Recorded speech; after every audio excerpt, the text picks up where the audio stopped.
Sister, uri mu kazi? Nangahe sawo. Yesu we. Kiro cy'inyama n'uburisho bwacu. Yesu!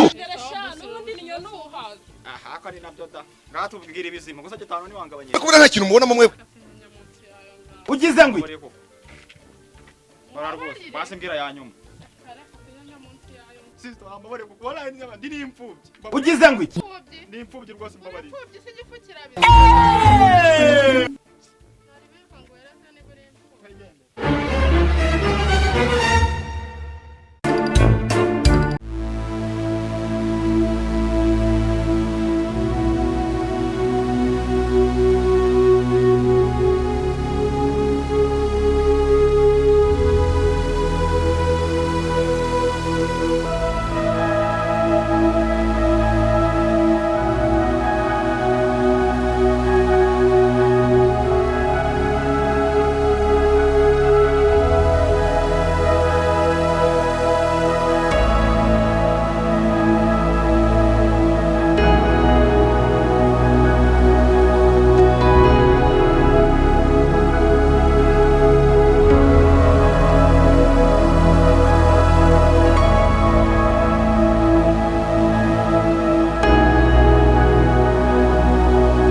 Uso natuko utazi kubona.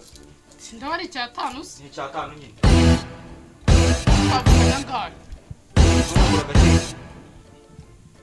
Wagira gute? Nyine twavugana ngahe? Si gitatu se twavugana. Yesu we. Nakuraga ngiye cyatwari babiri kitatu gabanya kabiri. Ingiyewe nawe. Indaya mbaya. Je nawe iki se? Iki uravuga icyo ugo. Turabona rangaye. Yesu! Si cyatanu se. Cyatanu. Ese twavugana ngahe? Avuganya ngahe. Kubona nta kintu mubona mwe. Si gitatu se. Ugize ngo ko nakoraga ngiye nyine. We ni wajyoherwa. Yesu! Njaherwa. Utajyoherwa. Njaherwa. Ugize ngo tuvuga ko za bavuga ko ari Sasi njaherwa. None se kana nifite gusa kandi twese twasangiye.